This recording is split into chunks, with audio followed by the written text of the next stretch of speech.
You're listening to Fertile Minds Radio, and I'm your host, Hillary Rowland. Fertile Minds Radio is your place to learn how to maximize your fertility as well as your partner's. We cover the physical, emotional, and spiritual aspects of a fertility journey. You'll find tools to help you feel empowered and confident as you move from infertility to pregnancy to parenthood. If you're looking for holistic wisdom and a plan to help you reclaim your wellness, to help you create a healthy family for generations to come, you're in the right place. This is Fertile Minds Radio. Welcome back, my listeners. I'm so excited that you are here today. I have a very special guest, Representative Lindsay Cross, who is a representative here in Pinellas County, Florida. And I have the privilege of knowing her in our town as well. So grateful that she's agreed to come on and have this important conversation. I just want to give you a little bit of background about who she is and why she is qualified to talk about this topic. So prior to making her move into government to be a voice for the people and in our environment, she spent 14 years actually helping to clean up the waters of Tampa Bay with the Tampa Bay Estuary Program. She graduated with honors from Colorado State University, earning a Bachelor of Science in Environmental Health, has a minor in Spanish, and a Master of Science in Environmental Science and Policy from the University of South Florida. She's here today to have a conversation about what is happening in Florida in terms of recent reproductive rights and the intersection of how environmentalism can and should play a role in how we look at some of these laws. And if you don't live in Florida or maybe even the United States, because I know we have a lot of international listeners, you might be tempted to skip this episode as it isn't exactly a heartwarming topic. And you may be asking yourself what in the heck this has to do with infertility.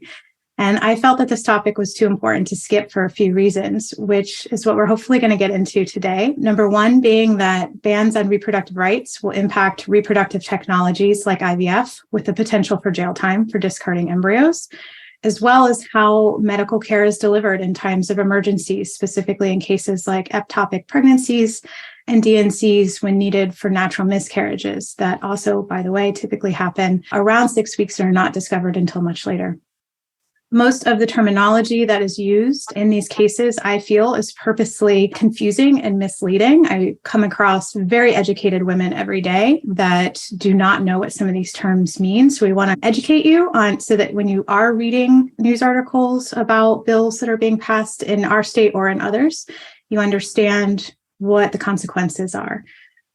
The second thing is the issue in our environment pertaining to forever chemicals, specifically endocrine-disrupting chemicals or hormonal disrupting chemicals, and tainted water supplies being a big reason that we see increases in the rise of infertility, specifically in industrialized nations where we see this huge correlation with convenience chemicals. And this is particularly happening to those with sperm. And then, of course, those that have wombs are experiencing higher rates of miscarriage than ever before, about an increase of 1% per year. So from a scientific perspective, issues that we have created out of our needs of convenience are thought to be increasing, even things like possibly increasing gender dysphoria. And that is something that I don't take lightly. It is something that is very difficult to study, but I want to talk about if there is any possibility of that even being like money being put towards that to look at. Because if we don't know the science behind these changes, we can't effectively lobby for root cause change. And that does start with how we take care of our environment, especially when we're talking about having kids and the legacy that we are going to leave for our kids, basically, to clean up. And the third, if you don't live in Florida, you might have heard in the news that our governor is potentially going to make a run for presidential office in 2024. And if he wins, he will likely be bringing these views to a stage near you. So I think it's really important to come and talk to this. So I'm so grateful for you, Lindsay, even taking your time on a Sunday. I know your life has to be jam-packed right now with work. So welcome. Thank you, Miss Hillary. It's a pleasure to be here.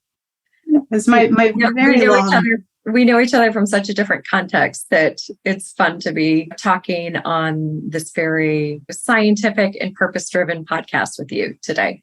Thanks. Yes. And once upon a time, Lindsay was my yoga teacher and I was her meditation teacher. Right. It's very interesting to see how things end up 10 years later, right? Yeah. So before we get into all of those things that I just mentioned, I'm wondering if you could give like a current overview about how bills become laws, because I myself sometimes have to like really stop and think about this of like, how does our government work? Which is sad. I'm going to fully admit that. And I think that there's a lot of people out there as well that happens to, mostly because we learned about this in 8th grade and then it wasn't mentioned again. And we also, again, our international listeners might not quite understand all the steps that happen to a law. So can you just give like a brief 5-minute overview of that? Sure. So I can give you what happens in Florida or how it's supposed to happen. I am one of 120 representatives in the state. There are 40 senators. So in the House of Representatives, each of the 120 representatives is allowed to file 7 bills. And those can be anything you want, from something that's very local specific to something that has statewide implications. When you file a bill, staff within the House in different silos will decide the committees of references. So if you have a bill that's related to reproductive rights, it's going to be referenced to different healthcare committees. And if there's a fiscal aspect to it, it will probably be referenced to a healthcare appropriations committee. And so most bills get referenced to 3 different committees. Technically, the way to get a bill to the House floor or the Senate floor is for it to pass favorably in each of its committees of references. So if you went first to a healthcare regulations committee, you would have to pass by at least a majority vote, and then get referenced to its next committee, be heard there favorably, its next committee, and then finally go to the floor. The same thing is happening in the Senate. So if a bill is to become a law, you need to have a bill, either an identical or a similar bill on the House side and the Senate side. So those things are happening independently, where each House representative and senator are what's called working their bills to talk to the chair of each of those committees. So going to the chair of the first committee of reference and talking about what this bill does, why it's important, essentially lobbying them to put that bill on their committee agenda. There is also influence from the top down. So there are bills that may not be favorable to leadership that will never be heard in a committee, regardless of how good they are. So there's a bottom down, but also a very top heavy aspect of having bills get heard through the regular committee process. There's also bills that are developed through the subcommittees themselves. So a healthcare subcommittee could develop a bill and then attach a representative or a senator to it at a later date. That's something that's probably more of a leadership priority than something that is a personal or a local priority from an individual representative or of a senator. A lot of those times, those get fast-tracked, or they have less committees that they have to go through before they get to the House or the Senate floor. But if you are in the majority party, there's ways to work around the rules.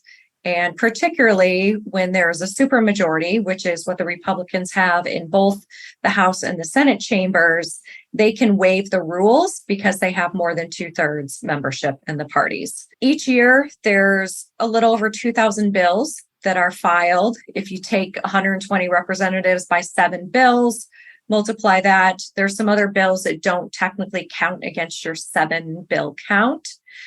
You get to a little over 2,000 bills. We usually have around 200 bills that actually pass through both of the House and Senate chambers to get to the governor's desk.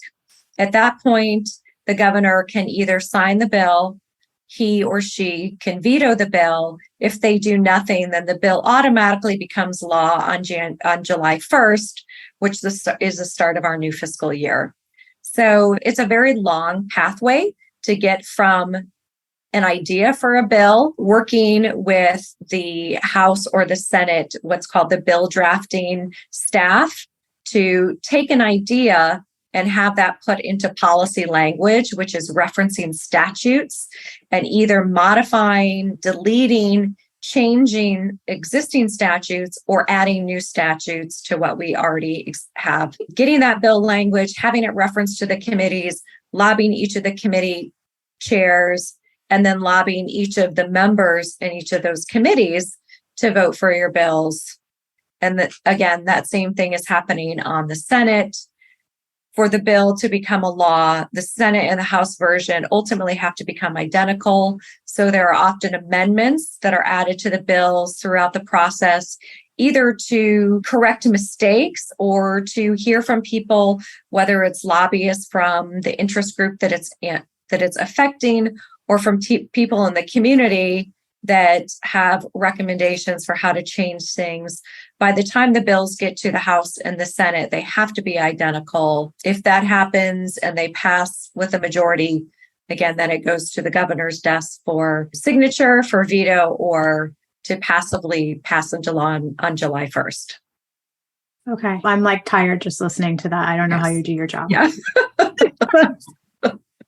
Okay, so what you're saying is that there is like this super complex set of rules and languaging that has to happen. But if you have the majority, you can change the rules and expedite it. Yeah. Am I hearing that correct?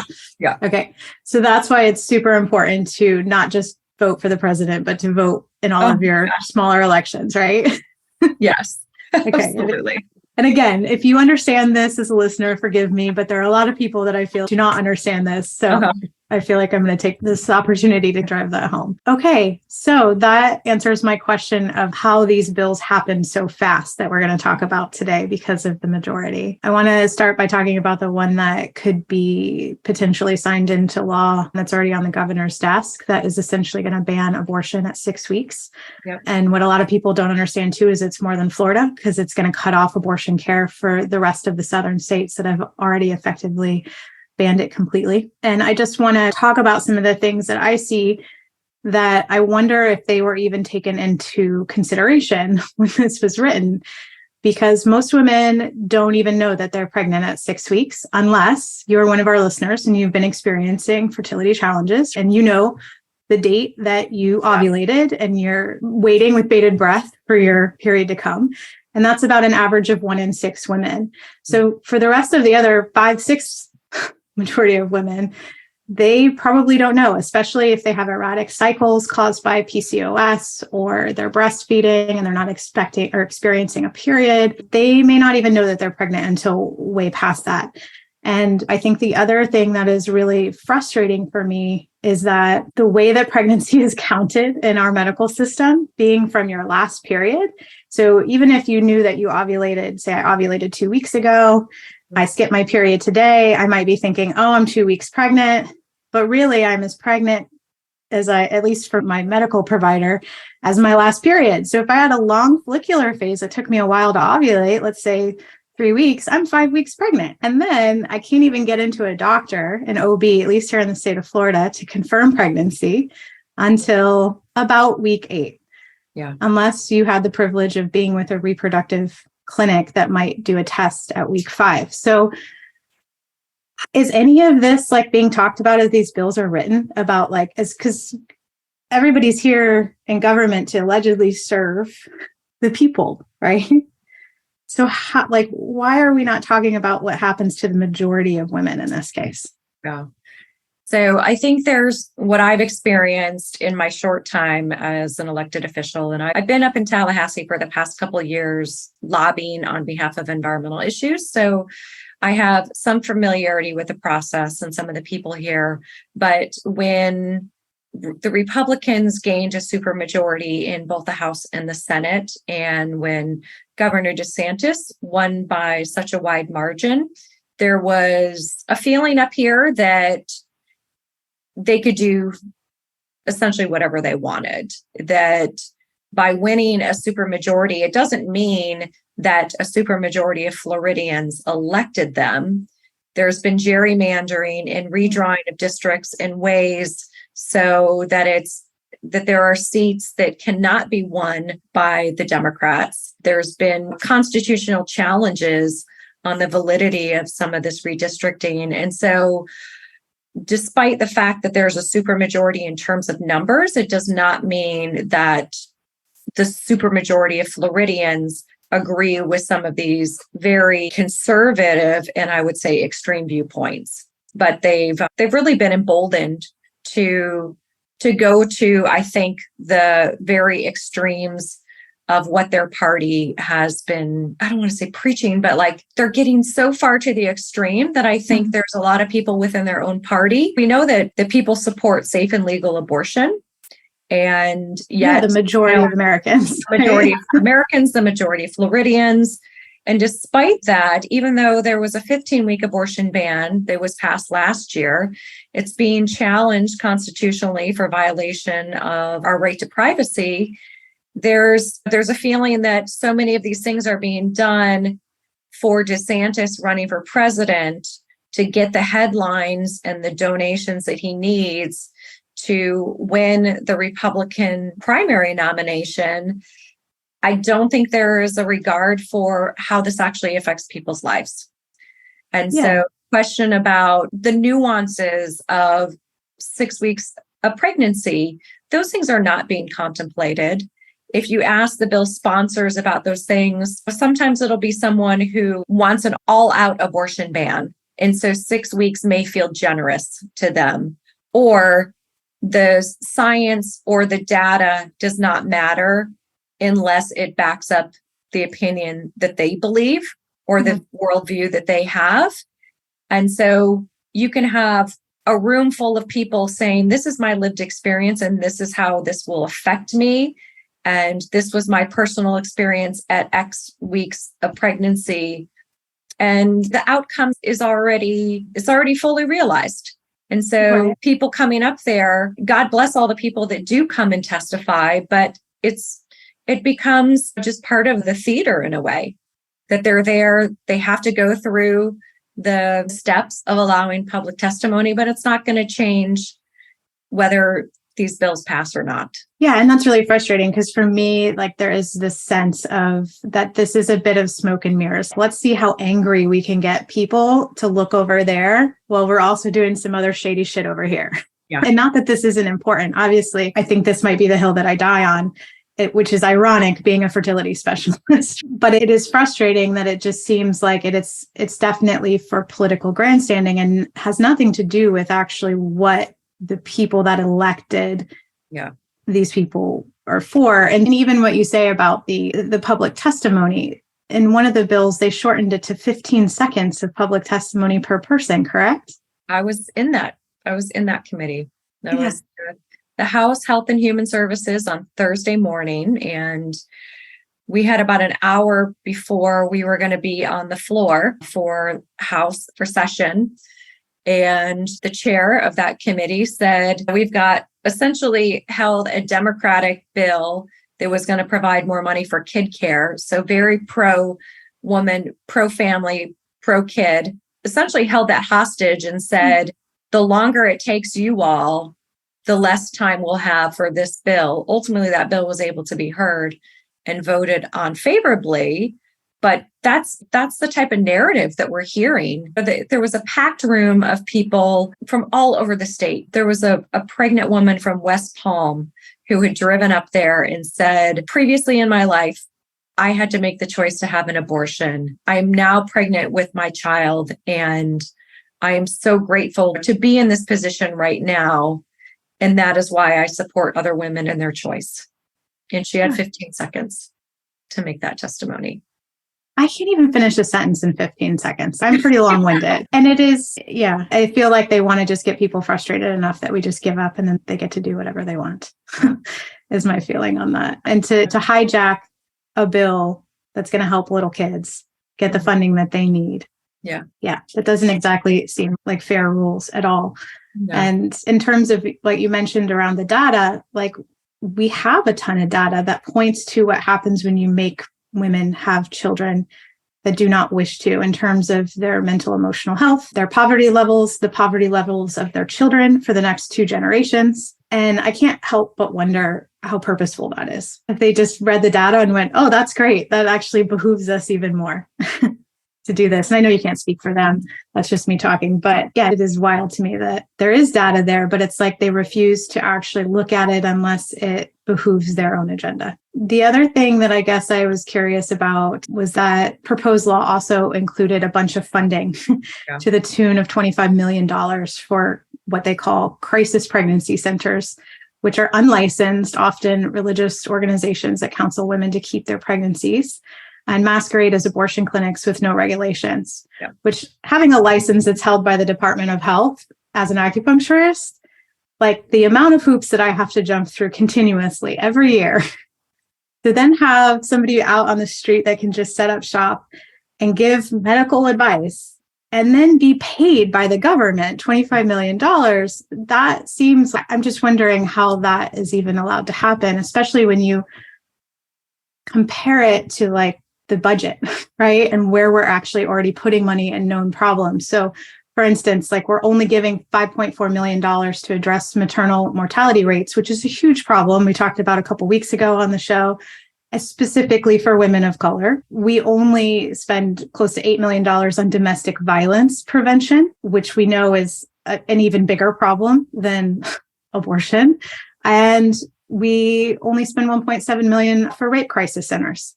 Yeah. So how does this gets so imbalanced when we allegedly have separation of church and state in our government? In this bill, the 6-week abortion ban that does provide funding for these centers, it is very clear from the bill sponsors that the intent is to influence people to carry their child to term. And there is a prohibition on being able to use state funds to help for the transportation or support of people who have to go out of state to seek an abortion, to seek medical health care. But we are directly supporting some of these centers that really are masquerading as healthcare clinics. And their sole purpose is to convince people not to have an abortion, even if that was their desire. And you don't walk into an abortion clinic willy-nilly. That is something that is a heart-wrenching decision for anyone who has to make that choice. And there's intimidation that happens there. There's a lot of guilt. I know people who have had that experience, who've gone to one of those clinics, and some have been able to find a planned pregnancy or someplace after to actually seek true medical attention. But they're set up with the objective of convincing people to carry their child to term, even if that is not in the best interest of themselves or their child. Like you said, no woman wakes up and says, I think I'd like to have an abortion today. Like I am on that list as well. At 16, I had an abortion for medical malpractice. I was given Accutane. And while I was on the table getting my abortion, the nurse looked at me and said, oh, I bet you are a patient of Dr. Blank. You are the third one we have seen this week. He's the only doctor in Sarasota County who did not put his patients on Depo-Provera or some kind of birth control. Now, like, it seems to me that maybe we should give women more time to make this gut-wrenching decision versus hurrying them along into something or getting them stuck somewhere. So it feels like this purposeful contradiction. Yeah. And what can we do about that? Yeah. There's also our existing law requires women to have 2 appointments 24 hours apart before they're able to get an abortion. And the bills that will pass, they restrict the use of telehealth. So if you think of, Hillary, you and I live in an urban area, there are places where hypothetically we could get an appointment, but being able to, if you miss a period and maybe you're 4 weeks, 5 weeks, to be expected to get 2 appointments back to back within a week to make that type of decision and to get that healthcare and that consultation it's optimistic at best to be able to have that. But to be in a rural area where you may have very few clinics and few healthcare providers, to not have the option to have at least an initial appointment on telehealth when the window of time is so minuscule it's very insulting to women. Yeah, you can't even get on my schedule with 2 weeks 8 weeks as a new patient. I am an acupuncturist, not an OB. Most of my patients end up having to just pull their own labs for HCG because there's not enough OBs, and we live in a big city. They don't even see you until 8 to 10 weeks. So that disconnect is something that I just really want to drive home, because regardless of where you sit on either side of this hot button issue, to understand the facts of what it's actually like to try and get an appointment, because you don't know until you're pregnant. And God help you if you actually don't have an existing OB, you're going to be towards that 10 weeks. And if you are someone that is impoverished or is living paycheck to paycheck, you're probably having to go to work instead of staying home and thinking about how to make these decisions and get to these appointments. So I feel like that's also who it's going to hurt worse. And then we're also talking about then how that plays into maternal fatality later. Yeah. Due to lack of care. So just really wanting to let people know what's happening so that they can have conversations with it, because you can still choose for yourself to be completely pro-life. But if you don't understand what it's like for another woman, then it's very difficult to make these decisions. But you need like blood pressure medication. It's hard. When I was in this committee on Thursday morning, I had to excuse myself a couple times because I got very emotional listening to people's testimony. And I knew this was an important issue for me, but it wasn't until I was in that committee meeting questioning the bill sponsors and seeing all the people in the audience who were there to testify and hear their stories that I realized just what we were doing and how far backwards we're moving in terms of rights for women and valuing women's bodies and choices and reproductive health care.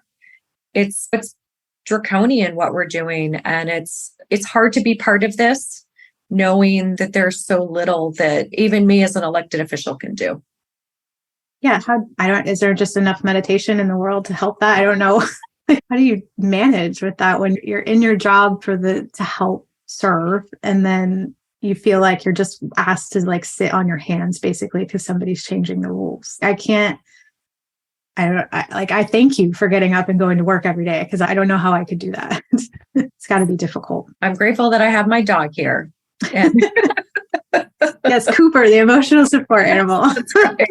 That's right. So is there anything that you can speak to in terms of the current bills where they're talking about where the languaging about where life begins? Because I feel like this is where it starts to really run into what could potentially happen to IVF. So there have been comments, and I don't remember if it's been from the bill sponsors or from people. Some people have testified in committee that they don't think the bill goes far enough, that it should be at conception. And that does raise questions, because I have friends who have done IVF, and does that mean that their fertilized eggs, is that life there? What happens to those fertilized embryos? Does it mean that you have to have 10 fertilized embryos if that's the number that you have frozen? It leaves a lot of questions. And there's many people that are seeking options to become pregnant. And so there is a lot of gray area there. And I think it depends on who is in power and either what their opinion is or what the politically astute position is going to be. Yeah. And I think a lot of people are super misinformed about what an IVF cycle actually entails. Like, I think people have this like myth that you're just going to go in, get pumped full of drugs, and they're going to pull out 5 eggs and you're going to have 5 that you freeze. And they don't understand that there is the tragedy of human biology that is actually getting worse because of our own hand and what we're doing with convenience chemicals. But if you have a 35-year-old woman who has, let's say, an outstanding retrieval cycle where there's 20 eggs retrieved, that is really great for that number for a woman of that age. You might have 18, 17 of them get fertilized, right, that are mature enough to fertilize. And then you come back to day 3, and you're probably going to be down to somewhere around around 12. And then depending on the health of the sperm of the male partner, you're going to then see that your numbers are probably going to drop between day 3 and day 5 as this organism moves into a blastocyte. You're probably going to drop down somewhere around 6, so about 50%. And then you're going to send those, if you've elected for genetic testing, you're going to send those off to a lab to have 8 cells removed to hopefully understand if there's chromosomal issues like Down syndrome or Turner syndrome. And you might luckily come out with 2. So saying that life begins at fertilization is just like, we're not even paying attention to biology 101 of how rare it is for not only for it to be fertilized, but then for it to go on and have a healthy outcome. And I think that there's this huge disconnect. And even my patients who are well researched in IVF are shocked when they get in there, and that is the reality of the numbers. So to even be talking about jail time for that, for me, and I realize this could sound like conspiracy theory, but what happens if you have a natural miscarriage and you've charted your cycle somewhere? Are you then scooped up? You made life go wrong? Like, where do we draw the line in that? And how do we ensure that women are protected in terms of their rights? Yeah. Hillary, I think this is a year where there's such extreme policies that are being passed that are going to have so many unintended consequences, that some of these things will be worked out in the court system. And I also think that there's going to have to be rebuilding in political parties to change the dynamic of the leadership so that we can roll back and fix some of these policies, because I don't think on their own, I don't think they're not good policies.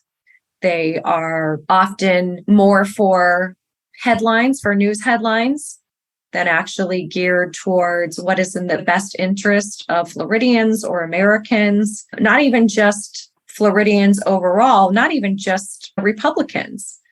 So there's going to be a lot of cleanup that we have to do, whether it's in reproductive health care, in our education systems, in so many different facets of government, and how we as an advanced society, how we govern ourselves. We've gotten to a point where we are alienating people. We are othering people. We're creating a system where power rests in such a few number of people, and the outcomes long-term are not going to be good. Yeah. So being that you've had this honor of having a seat on the inside, if you will, how do we even begin to rehabilitate what seems like a grossly dysfunctional democracy at this point? And I feel like I'm using that word loosely. Yeah. A lot of the work is organizing in communities and doing voter registration and working within communities to be more engaged. There are things that we're not going to be able to tackle for many years because the way these House and Senate seats are drawn are going to be unwinnable for a while. And I keep thinking, we're doing so many horrible things right now. What is there left to do? And then there'll be another. Don't say that. Don't say that. And I'm like, oh yeah, I forgot about that. Or I didn't even think about that. Yeah, because a lot of people don't realize gerrymandering actually happened here in Pinellas County in terms of redrawing the lines and picking out lines. Yeah.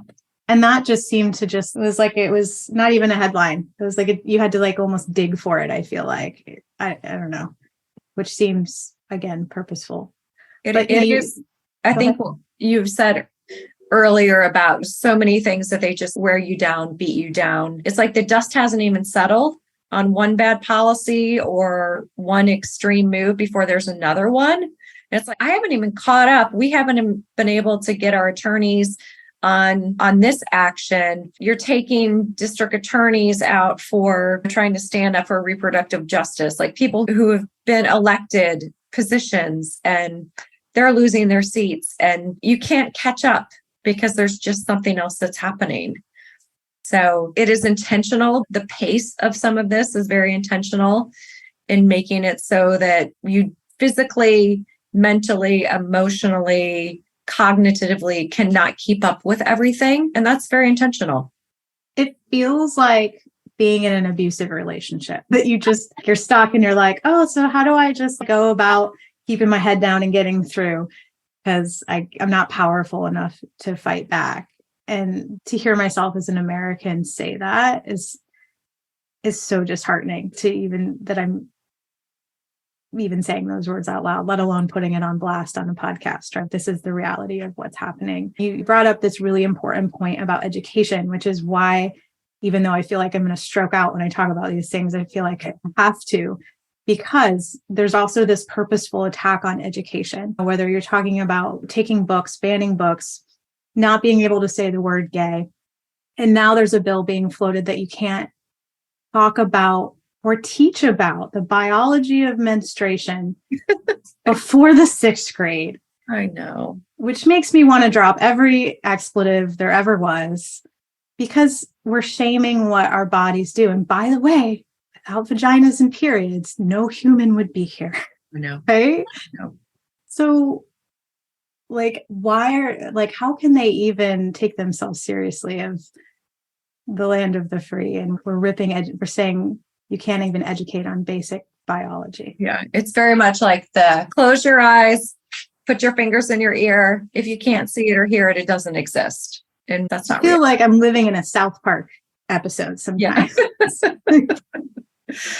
I know. But, yeah. So, that I guess the other thing that you answered my question, this is probably not happening because there's an agenda, right? They don't want to hear the whole story.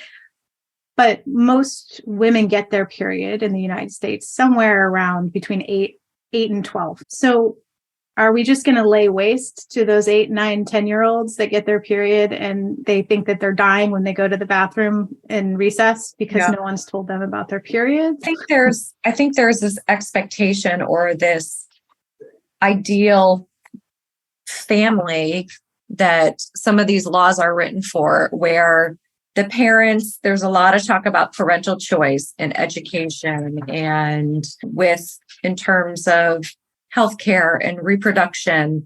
And it's viewing this thing from a lens, a very unrealistic lens for most people. The nuclear family is not the reality for a lot of Floridians. Mm-hmm. And just because you have a mother and a father doesn't mean that it's a perfect family dynamic or that you're getting all the information you need at home. My mother was a teacher. She was also a sex ed teacher for a while. That's part of biology, and that's part of learning about who you are as a person and what's happening to you. And so it's not only natural, but it's safe to learn about that. And it's the right thing to do, educate people, because education does free you and empower you. And so all of these policies designed to, I think, keep people ignorant are very harmful. And they're going to have negative repercussions. We know that sex education is important for reducing pregnancy, for reducing STIs. Abstinence, it's great if you can practice abstinence, but that's not the reality for every young person. And so often learning about your body and STIs and reproductive health care can help you make better and more informed decisions. And Absolutely. Not having that information doesn't mean that those things are not realities. It just means that something that could be avoided or could be mitigated becomes a crisis. Well, and I think that there's a disconnect on the education piece of what we're doing environmentally in terms of precocious puberty, right? So getting your period that early, what we say is menarche, again, using these words to educate, a lot of that is sped up by the hormones in our foods, specifically the foods that you're allowed to buy on food stamps, genetic modification of foods, pesticides, bisphenol A, phthalates, all of that is what is like taking this freight train of puberty backwards to age 8. And no little girl wants their period either, but it's a reality of life. I remember crying when mine came. And I had a mom who would talk to me about it. Like I knew it was going to happen. And it was still this tumultuous thing, even though she wanted to celebrate it and get me ice cream. I wanted no part of it. And I think people don't understand that it's not just the education about your cycle and how it works and when you can get pregnant and when you can't, but it's the education about biology and how we are actually the reason for these things speeding up. We ourselves as convenience humans are the reason that we're having to have these conversations so early. And I'm just curious if anybody in the legislature of Florida is talking about putting money towards actually researching how chemicals affect sexual development, infertility, and things like the potential of gender dysphoria, right? Not saying that's a cause for it, but that it could actually enhance it the same way that we've seen it and change sexuality in biomarker species like reptiles, right? Like frogs. Yeah. Am I making sense? Yes. Yes, you are. So the short answer is I have not seen any policies about that, but I think that sounds like something I need to sponsor next year. We are a very convenience-driven society, and there's such a reticence to talk about what the long-term implications are of our convenience-driven lifestyle, whether it's single-use plastics, whether it's chemicals, whether it's things as seemingly innocuous as plastic straws, like those things that we enjoy. I'm drinking a canned beverage because I don't have my soda stream up here with me, but there's waste with so many of these things. And there's chemicals in the processing. Our materials are largely not getting recycled or reused, but that's not a consideration. There's been bills introduced almost every year that I've been involved to try to put a fee on bottling water, to try to get us away from water bottles. I see the people in my own chamber that in our lunchroom, everything is styrofoam containers and plastic water bottles and disposable everything. The gift that I gave all of the other members was some reusable cutlery. And I think I've seen one or two people actually use it. And I'm like, come on, it's so easy just to wash this out in the bathroom sink and reuse it. And these things, we throw it away and we don't think about it. But there are serious complications with some of these forever chemicals, with some things in firefighting materials, PFAS and PFOAs that we know cause testicular cancer, that are in so many things that we use, even things like artificial turf, where we are understanding it contains these chemicals. And frankly, our wastewater treatment systems are not designed to remove these chemicals, these contaminants of emerging concern. Our septic systems certainly are not designed to do that. And so we're getting these chemicals in our water systems. We have seen changes in the sex of amphibians as a result of birth control, of other chemicals that we ingest, we use, and that gets into our water supply. I'm sure there's scientists that are looking into these impacts to humans. I haven't seen it at a policy level in the state, but I think it's absolutely something that we need to be looking at, because the money we're putting towards our wastewater treatment and some of our public health programs, if we knew how much we really had to spend to protect our water supply, both for humans and for fish and wildlife, would be astronomical. And so I think it's easier just not to fully understand it and pretend like everything's okay. Yeah. And if you live here coastally, you understand it's not okay. We've got red tide like every other month. And that's just one thing that you happen to be able to be alerted to, which is thought to be largely in part due to runoff from fertilizer, right? And am I correct in thinking that actually pushes those blooms to happen more frequently than they should? Fertilizer and waste, whether it's human or animal waste, they all contain nitrogen and phosphorus, which are the nutrients that plants need to grow, but also algae needs to grow. So the more of that you're supercharging it, you're allowing these blooms to continue to proliferate and get to the stage where they can be very disruptive to human and marine life. Okay. Yeah, I think that, like you said, we're being very short-sighted, but there is emerging evidence. So I don't know if you've heard of Dr. Shana Swan. She's an epidemiologist. She's author of Countdown. Okay. In 2017, her and her colleagues basically set out to see what was happening to sperm, to the world's population.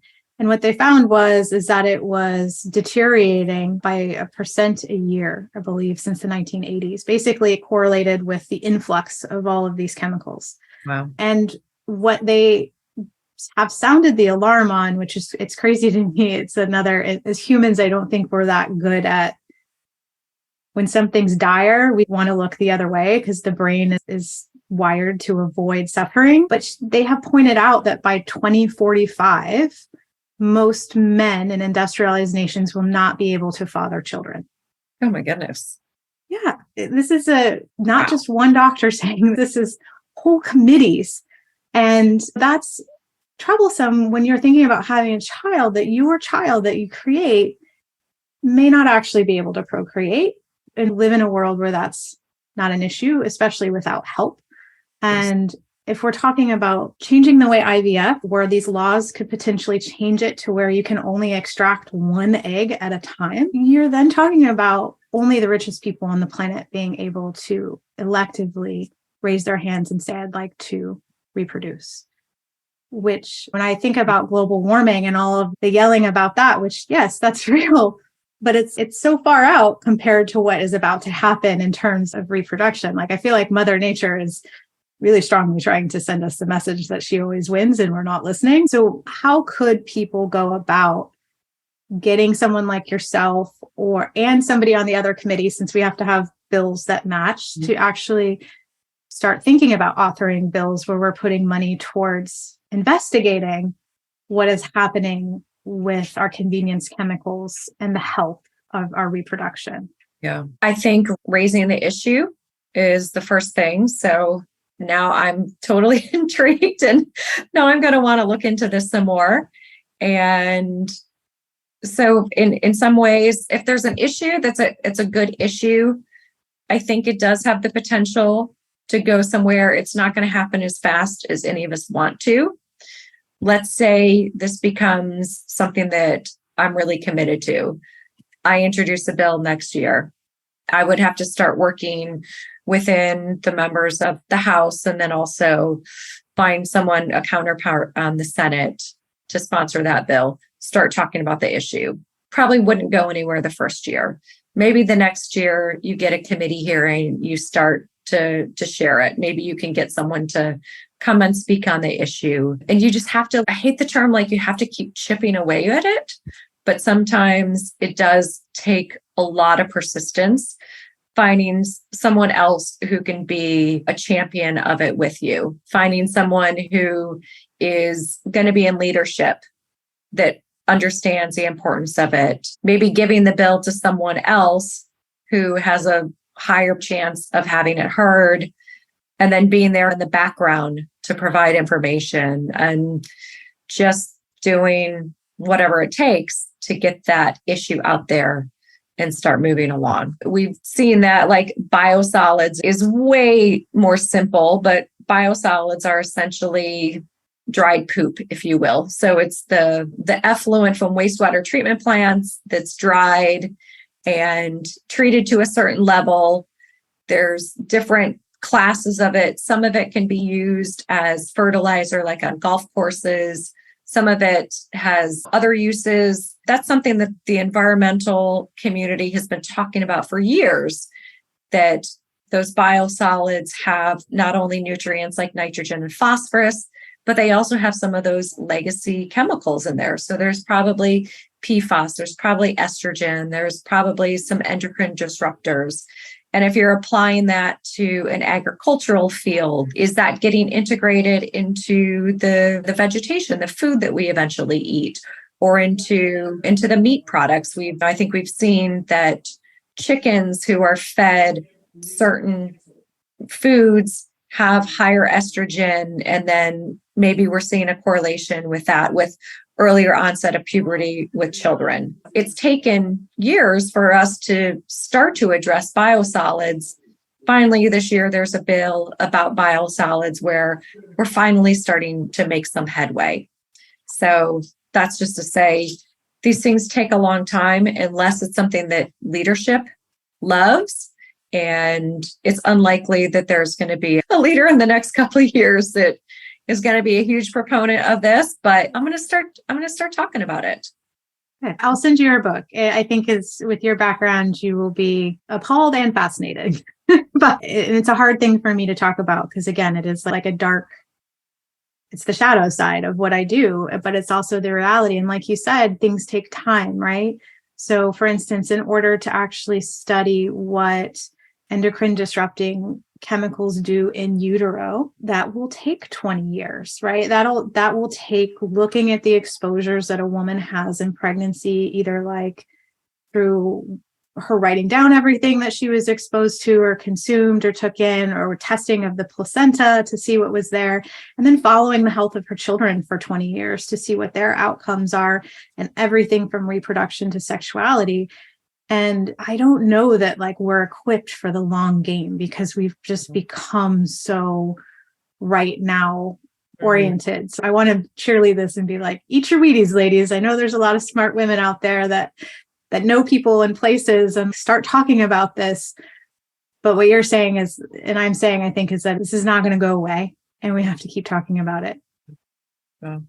Even if it's unpopular. And I think some of these issues and what we're seeing in terms of our health and our reproductive health and the correlation with our modern society, and particularly the number of chemicals and how advanced these chemicals, how our food has become so bioengineered that you'd be hard pressed to find something that does not have some chemical industrial footprint or fingerprint on it, if you will. And because it has made things more convenient and cheaper, it makes it more difficult to say we're gonna go back to the way we used to do things. There's also an incredible amount of money and lobbying behind a lot of the industries, whether it's our food production or our chemical industry or energy production, to influence policy and politicians. So it is really difficult to make change. Do you think we'll ever get rid of lobbyists? Is that like a pipe dream? No, I don't think we will.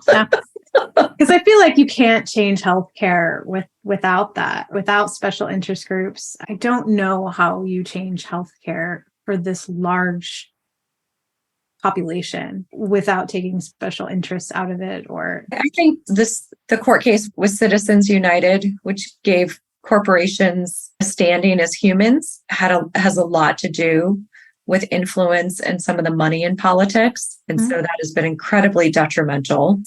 As a former lobbyist, I know that I did a lot to help educate elected officials, and you can't know everything on all of the issues. Lobbyists, particularly because they often are in the field for decades, have history. They understand how you've gotten to that point. But you have to look at who is paying them and what their motivation is, and decide whether it comports with your values and the people that you represent. On the head, not all lobbyists are bad, but there's certainly lobbyists that are influencing things in a way that affects most people in a negative way. I certainly did not mean any disrespect. No, I know that at all. Yeah, I guess because when I think of lobbyists, I automatically think that it's rigged. Like I don't see both sides getting equal time. And please tell me if I'm wrong with how that goes with corporations. You're not wrong. Okay. You're not wrong. All right. So I definitely want to end this on like some positive notes. What's good? Are there some good things coming down the pipeline for Florida? What are you really like proud and excited about that is going to get passed or might get passed? It could be anything, just so that we have something like good. I've been able to amend a bill so that we are not rushing redevelopment in coastal high hazard areas after storms and hurricanes.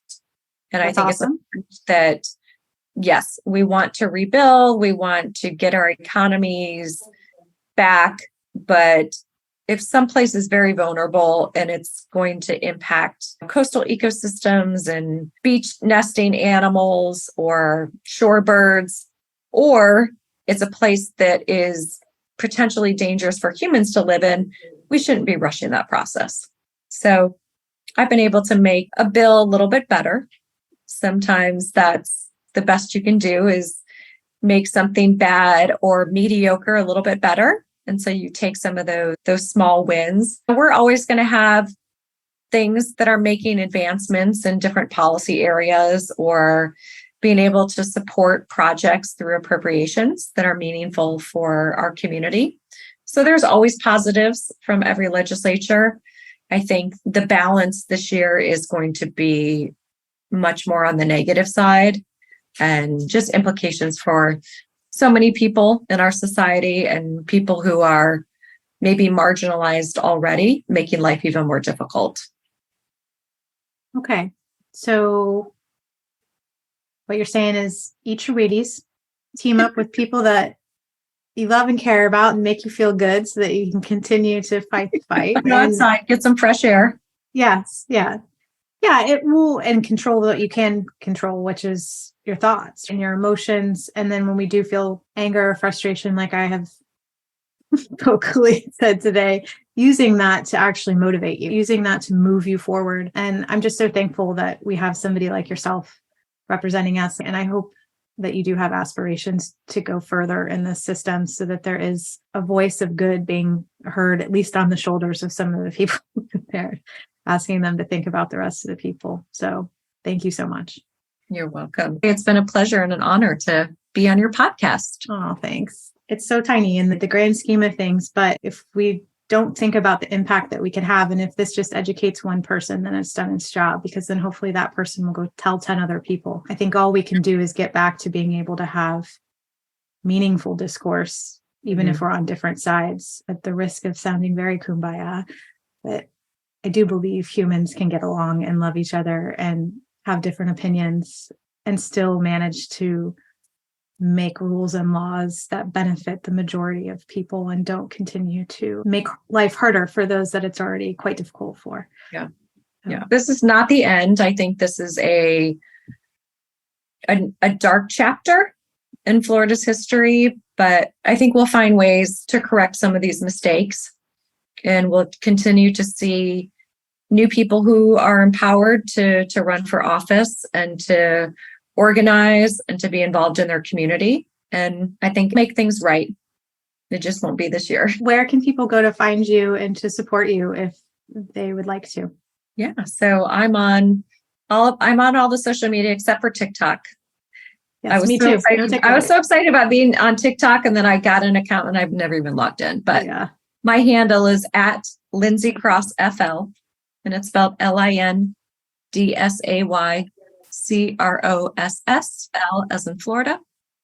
So I'm on Twitter, Instagram, and Facebook at Lindsay Cross FL. Okay. And then you also have a website where people, when it's time to run again for office, please tell me you're running again. I've already filed for re-election. We cannot fundraise during the sessions. Well, we've got another month, a little over a month until the Florida session ends, and then we'll be right back at it. Okay. So if you want to help push Lindsay forward, hopefully into higher positions, hopefully to some of those committees where she can really do a lot of change, you can go to her website, lindsaycrossfl.com. Certainly, please consider doing that collectively, even when we all just give a small amount. It goes much further than you think. And again, I know your job, like to say that it's not easy is the understatement of the century right now. So I just really commend you for working for all of us, basically, tirelessly. So thank you. Thank you for coming on the show. It was absolutely an honor. Yeah. And to everyone that listens and is still listening, especially those, thank you for educating yourself and trying to learn all that you can so that you can continue this conversation in more neutral, less emotional ways so that people will actually listen, and just to basically let people know that there is an intersection between environmentalism and how we take care of the planet and what's happening to our bodies in terms of reproduction for both men and women and everybody else in between. So thank you so much. Thank you, Hillary. Thanks for listening. We hope you enjoyed today's content and found it useful. This podcast is a labor of love from an entire team of people. We would love it if you shared the wisdom that you just banked or left a review on iTunes. Reviews help women just like you across the globe find this valuable information when it's their turn to conceive.